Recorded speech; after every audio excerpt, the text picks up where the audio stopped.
No one expected Earth's salvation would come from dusty attic boxes and forgotten ham radios, while the Galactic Dominion's most powerful fleet descended with quantum supremacy. The planet responded with spark gaps and Morse code.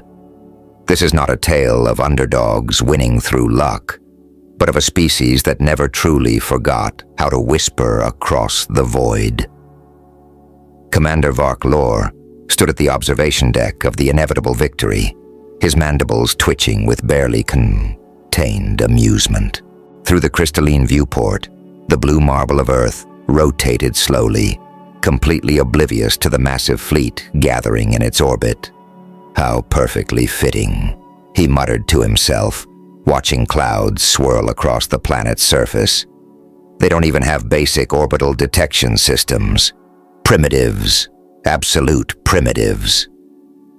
A hollow screen materialized beside him, displaying a cascade of intercepted Earth communications, television broadcasts, radio shows, cell phone conversations, all of them transmitted through the atmosphere like screaming children throwing paper airplanes.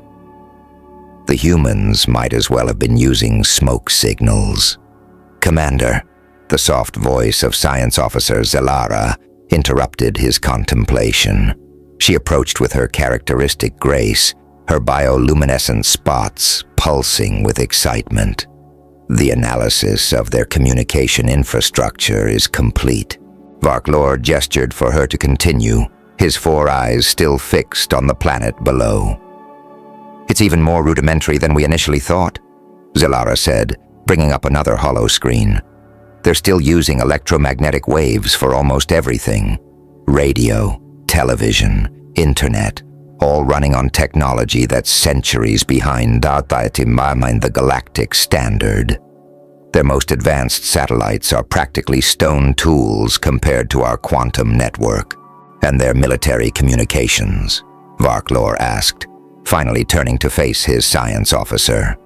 "That's the most amusing part." Zelara's spots flickered with what passed for laughter among her species. "They're using something called encrypted digital signals that might as well be child's play for our systems to crack. Their most secure channels run on principles we mastered during our Bronze Age." Vark walked to the command console, his clawed feet clicking against the polished deck. With a wave of his hand, he brought up a display of his fleet's formation. 500 ships, each equipped with the most advanced quantum communication systems in the known galaxy. They could coordinate complex battle maneuvers across light years without a microsecond of delay. The humans wouldn't even see them coming. "Show me their global communication centers," he ordered. A new overlay appeared on the Earth hologram, highlighting thousands of radio towers, satellite dishes, and broadcast stations. Vark noted with satisfaction how they clustered around population centers, like primitive tribal gatherings around campfires. "Have you ever seen anything so inefficient, Zelara? Look at all those physical transmission towers. They're still bouncing signals off the ionosphere, like cave dwellers throwing rocks.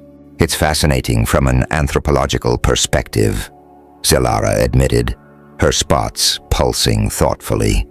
"They've barely begun to grasp the basics of quantum mechanics, yet they've built a global civilization.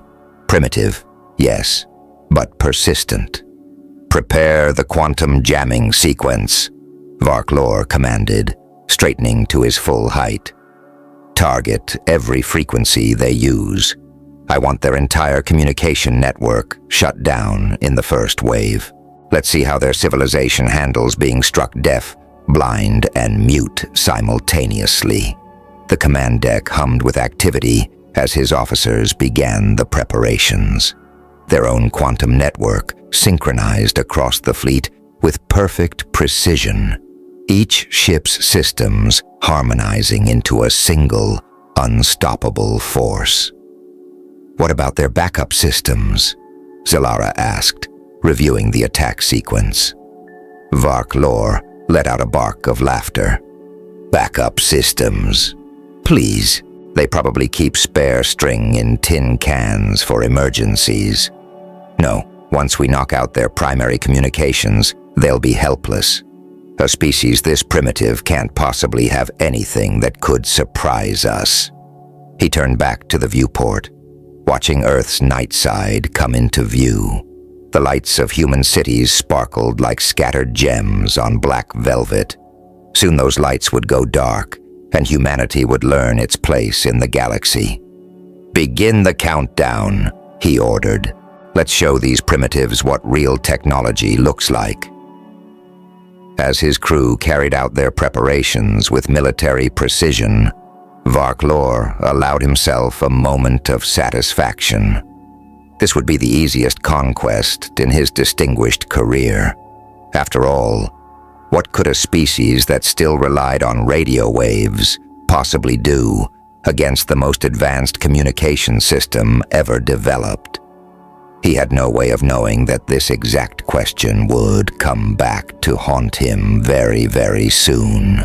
The quantum jamming sequence initiated with a silent wave of energy that swept across Earth's surface.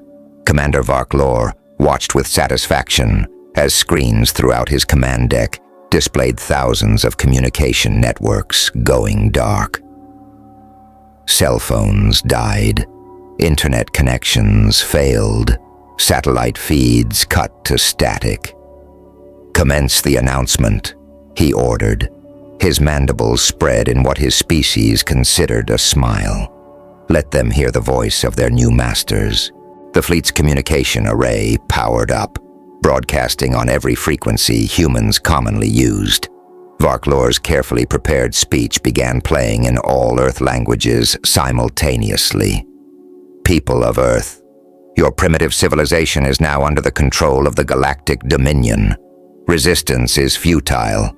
Your communication networks have been disabled. Your military forces are blind.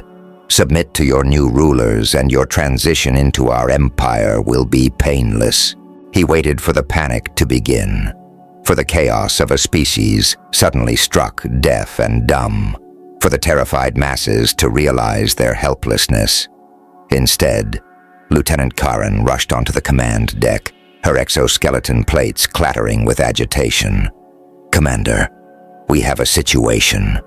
"What kind of situation could we possibly have?" Vark Lore demanded.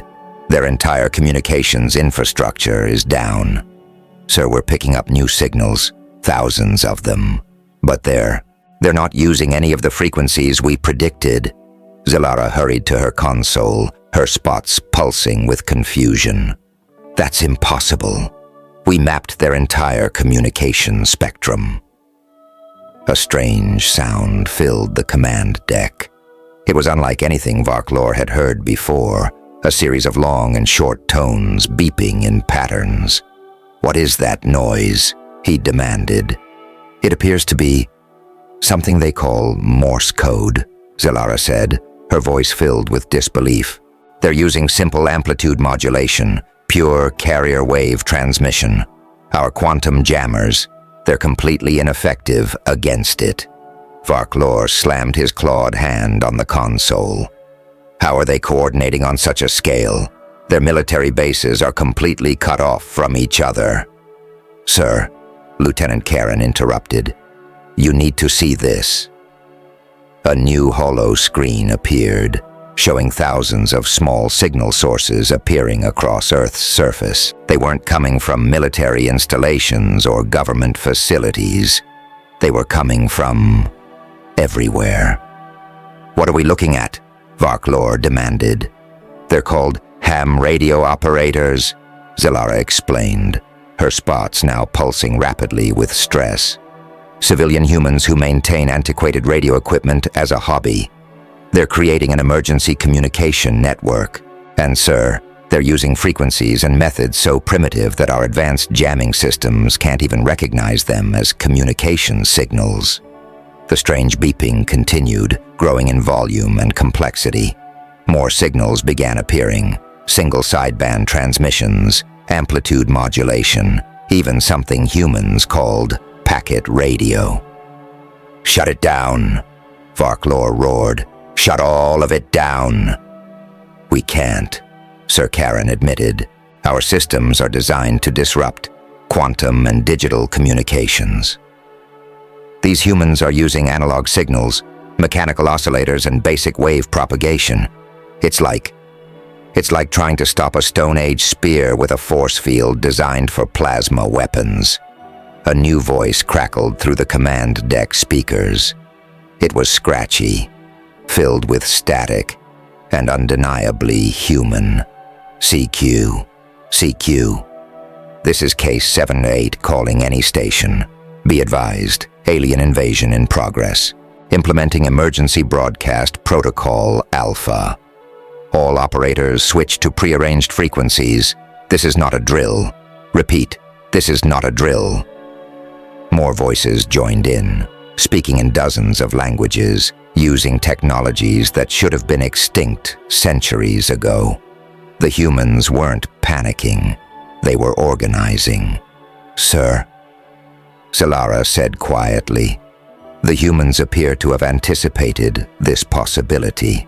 They've maintained a global network of backup communications that operates completely independently of their modern infrastructure and our quantum jamming technology. It's about as effective as trying to stop a river with a computer." Men. Varklor watched in horror as new lights began appearing on the tactical display. Military units were moving. Air forces were launching. Naval fleets were coordinating, all using technology so ancient and simple that his advanced systems couldn't even detect it properly, let alone stop it. "How?" he whispered. "How can they be so prepared?" "It seems," Sir Solara said, her spots now pulsing with what might have been admiration, "that humans have a saying, 'Keep it simple, stupid.' While we were building quantum communication networks, they were maintaining and preserving every communication method they'd ever invented, just in case."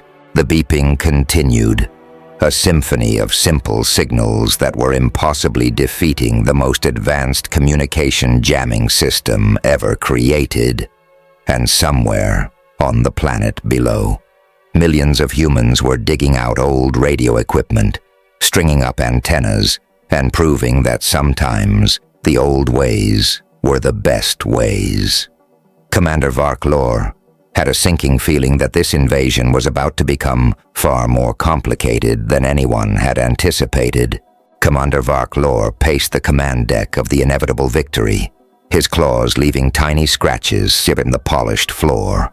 Around him, his crew worked frantically to analyze the flood of primitive signals now filling Earth's atmosphere. "Report. Tell me exactly what we're dealing with," he demanded, all four eyes fixed on the tactical display where thousands of signal sources continued to multiply. Science Officer Zelara's spots were pulsing so rapidly they nearly strobed. "Sir, the humans are using something called Amateur Radio Emergency Service.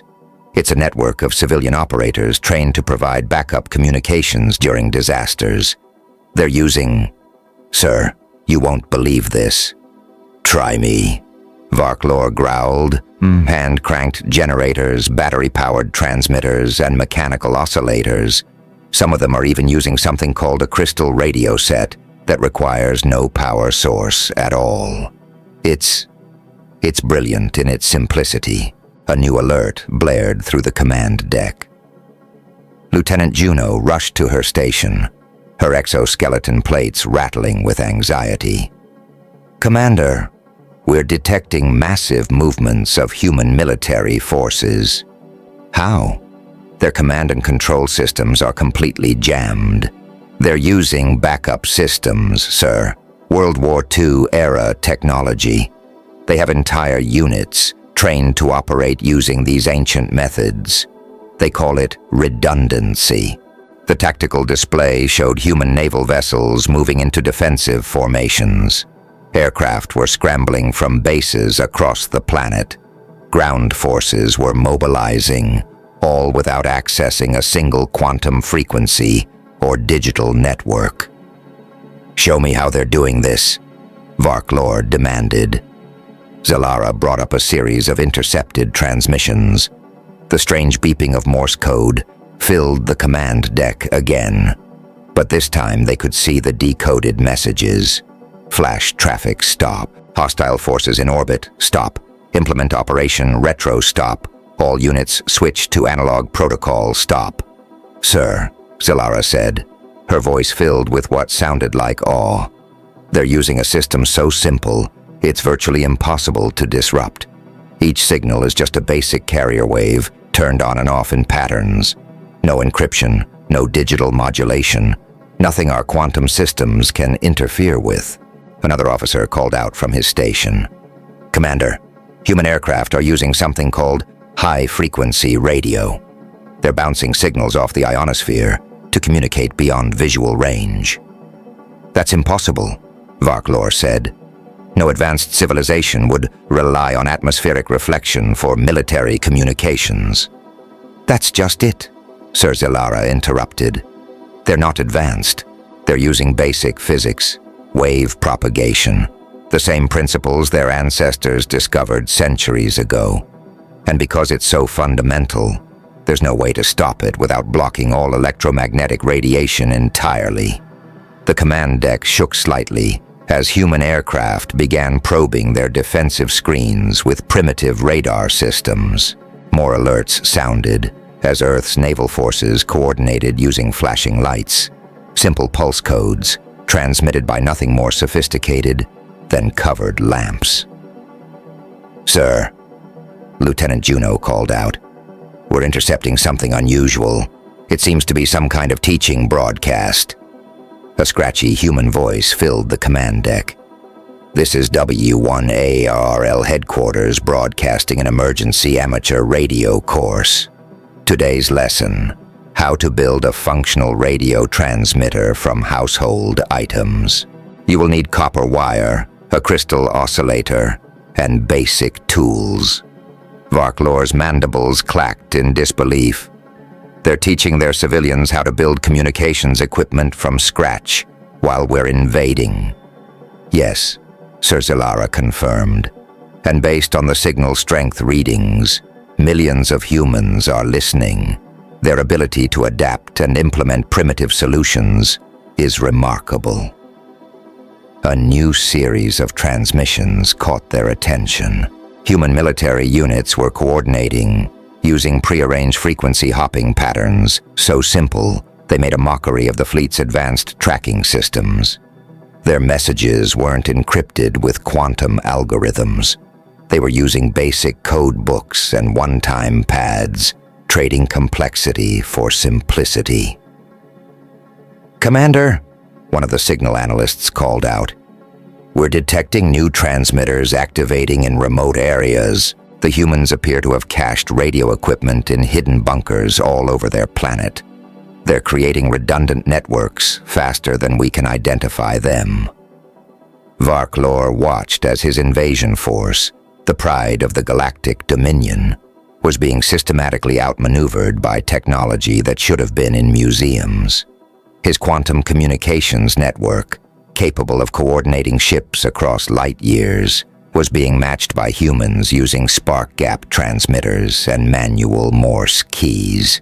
"Sir," Zalara said softly, her spots pulsing with the purple hue of revelation, "I believe we may have made a terrible miscalculation. The humans haven't abandoned their old technology as they develop new methods. They've kept everything, every primitive, reliable, impossible-to-jam communication system they've ever invented. Their strength isn't in having the most advanced technology. It's in having all the technology," Varklor finished, watching as more and more human signals filled their tactical displays, "and knowing exactly when to use each type." As if to punctuate his realization, a new transmission cut through the command deck. It was slow, deliberate Morse code, being sent from what appeared to be the humans' military headquarters. "To all stations," Stop Plan Edison, now in effect. Stop Simplicity is the ultimate sophistication. Stop Give Them Hell. Stop Bombos. Commander Raktak had a distinct feeling that he was about to learn exactly what giving them hell meant in human terms, and he suspected it would involve technology so basic that his advanced warships would never see it coming. The first sign that something was very wrong came when the Inevitable Victory's quantum navigation system started showing their fleet was simultaneously in Earth orbit and somewhere near the Carina Nebula. What in the name of the 7 moons is happening? Raktak demanded, watching as his perfectly synchronized fleet began to show signs of disarray. Sir Lieutenant Juno reported, her voice trembling. The humans are flooding every frequency bandwidth. With what? With noise, sir. Just noise. They're turning on every transmitter they have at full power. Radio stations, CB radios, garage door openers, wireless microphones, remote control toys, everything. The tactical display flickered and warped. Across the fleet, quantum communication systems began registering impossible readings as they tried to compensate for the overwhelming surge of electromagnetic energy rising from Earth's surface. They're using broadband radio noise to interfere with our quantum entanglement systems, Zalara explained, her spots now pulsing with alarmed recognition. The quantum fields we use for communication are more sensitive than we thought to electromagnetic interference, and the humans are creating so much of it.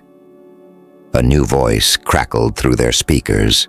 Breaker, good buddy. Big Red Rider coming at you with 1,000 watts of pure American power. How about them alien boys? They got their ears on. What is that? Raktak demanded. Citizens band radio, sir, an analyst explained. Civilian short-range communications.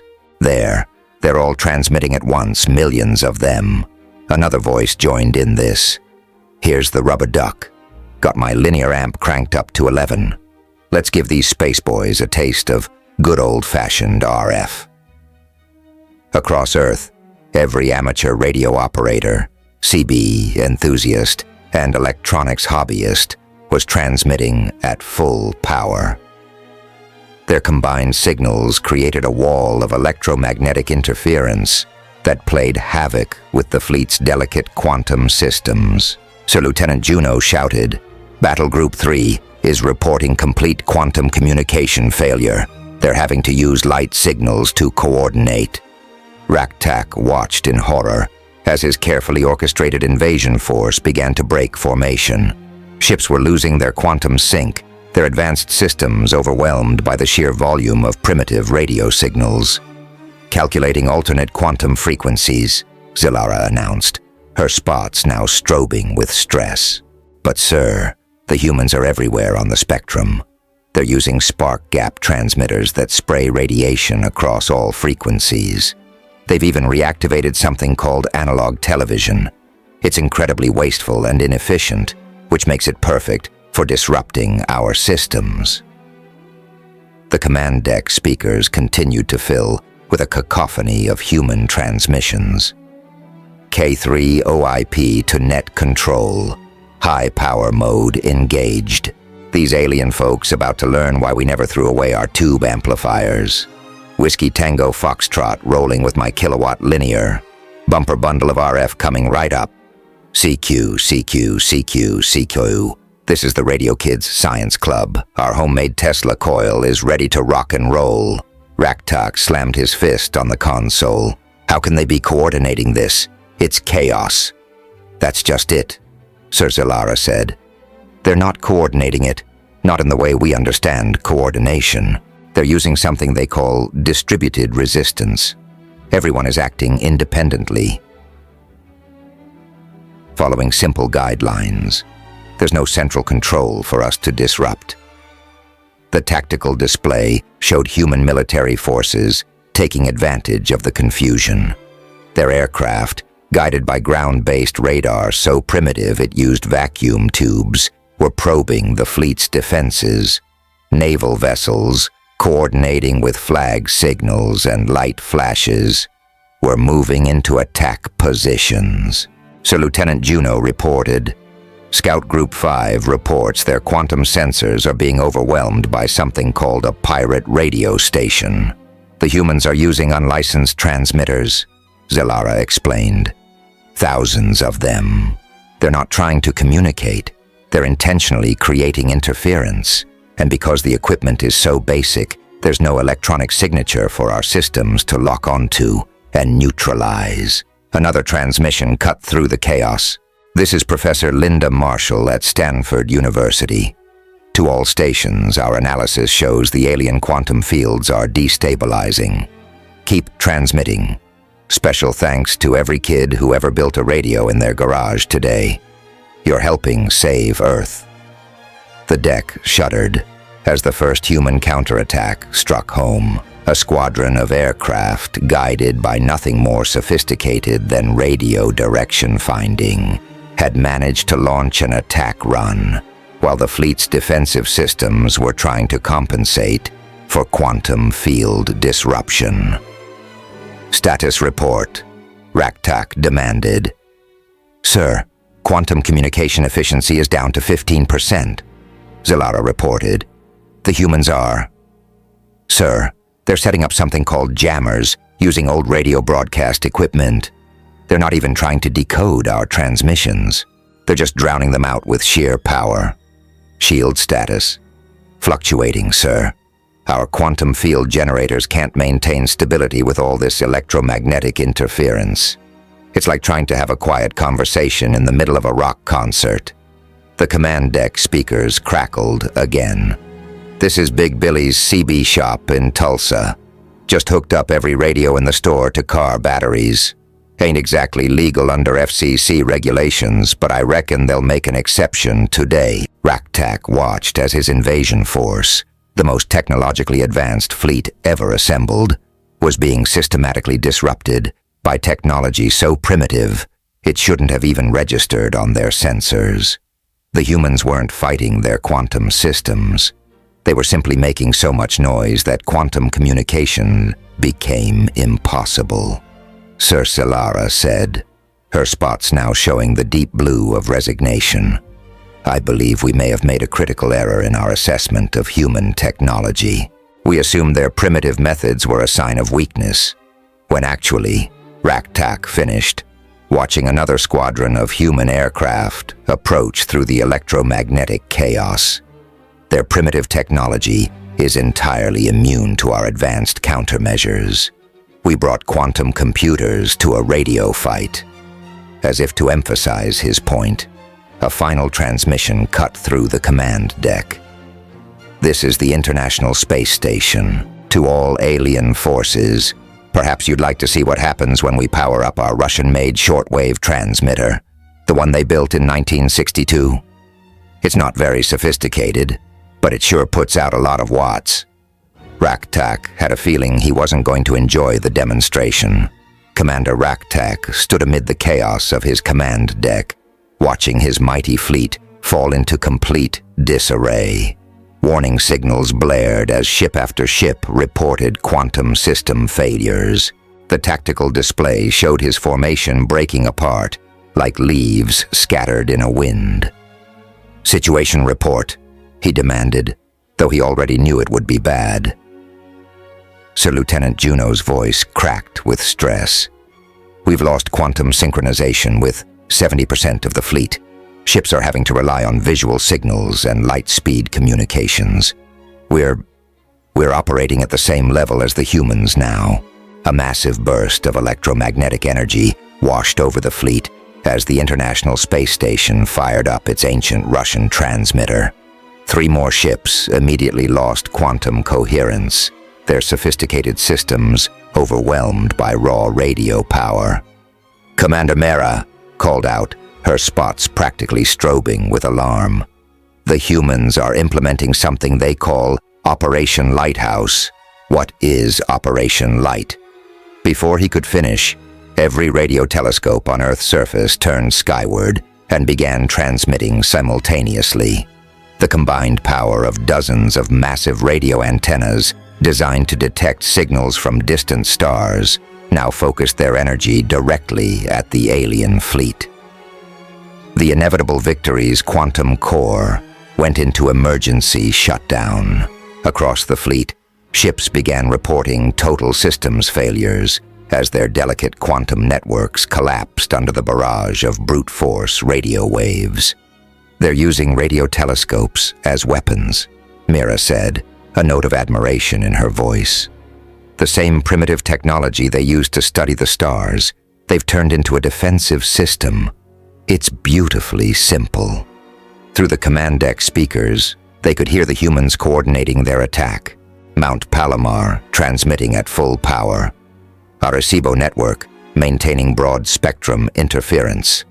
SETI array redirecting all dishes with our Mars to target matrix. A new transmission cut through the chaos, this one from what appeared to be a human military commander to all Earth forces. "The aliens have lost their fancy quantum tech. Now they have to fight fair. Let's show them why we kept all our old gear in working order." Varklor watched helplessly as human forces began their coordinated assault.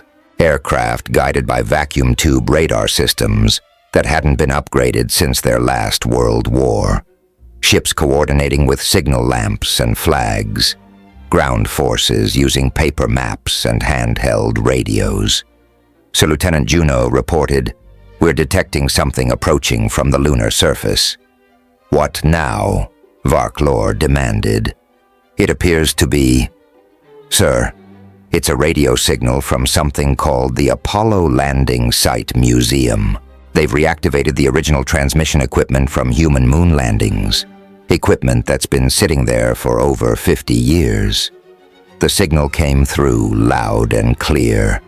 This is Apollo site broadcasting. These transmitters helped humans reach the moon with less computing power than a modern kitchen appliance. Let's see how your quantum systems handle vintage American engineering." Another wave of electromagnetic energy swept through the fleet, this time from the moon itself.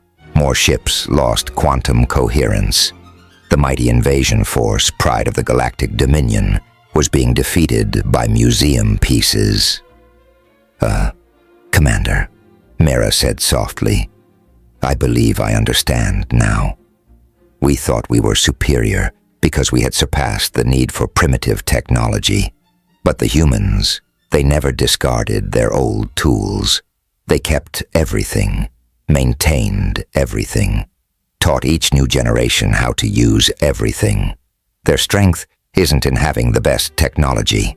It's in having all the technology," Varklor finished, watching as his fleet fell apart around him, and knowing that sometimes the simplest solution is the best one.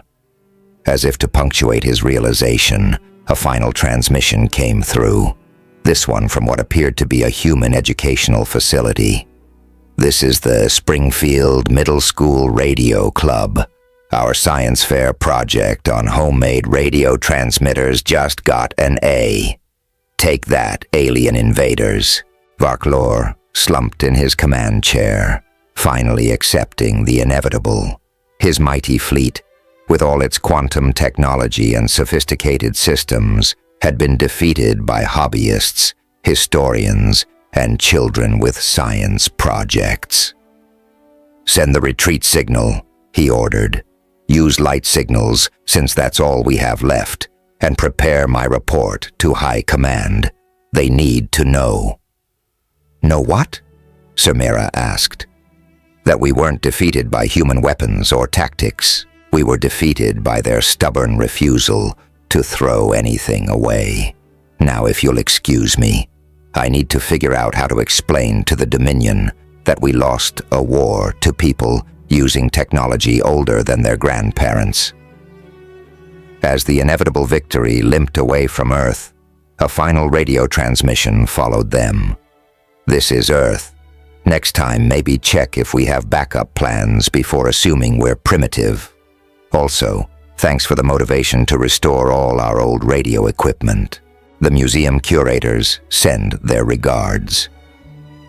2 weeks later, Commander Vark sat in his quarters aboard the retreating flagship, composing his report to the Galactic Dominion High Command.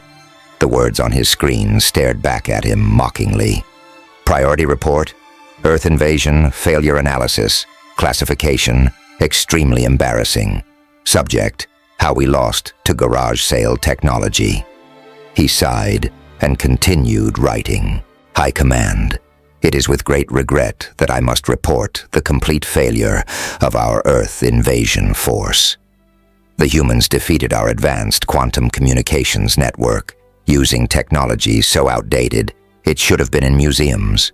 In fact, some of it literally was in museums until they pulled it out to use against us. Our fundamental error was not in underestimating their technological capability, but in underestimating their technological wisdom. While we abandoned our old methods in pursuit of advancement, they preserved everything that worked. Their civilization is like a carpenter who keeps their grandfather's hammer, even after buying a nail gun. The humans have a saying, if it ain't broke, don't fix it. They also apparently have another saying, if it is broke, keep it anyway, because you might need to break something else with it someday, as recommendations for future invasions. 1. Never assume primitive technology equals primitive thinking. 2. Sometimes the best weapon is the one you can fix with duct tape. 3. If your enemy is still teaching Morse code in schools, there's probably a reason. Personal note, I have begun studying what humans call amateur radio, not because I expect to need it, but because after this experience I've developed a healthy respect for any technology that can work after being buried in someone's basement for 50 years. Final observation? The humans are now broadcasting a message into space using something they call a telegram. I had to look up what that was. The message reads, "Thanks for the practice run. Stop. Next time, bring better tech. Stop. Or actually, maybe bring worse tech. Stop. Either way, we'll be ready. Stop." They signed it with something called a smiley face. Respectfully submitted, Commander Vark. P.S. Request permission to start a vintage technology collection. For research purposes only, of course. As he sent the report, Vark noticed a small package on his desk, just delivered from Earth, via their primitive postal service. Inside was a hand-cranked emergency radio with a note attached. Dear Commander Vark, thanks for the exciting week. Here's a little souvenir from Earth. Batteries not included, because it doesn't need any. Feel free to keep it in a drawer for the next time your quantum systems fail. Best wishes, the Springfield Middle School Radio Club. P.S. We got an A on our project. How to repel an alien invasion with Grandpa's old ham radio. Vark placed the radio carefully on his shelf. After all, you never knew when you might need some primitive technology. From somewhere in the distance, he could have sworn he heard the faint sound of Morse code, tapping out 73. The radio amateur's way of saying goodbye. Or maybe it was just his imagination. Either way, he made a mental note to start his own collection of obsolete technology. Sometimes the best way forward was to keep one foot in the past.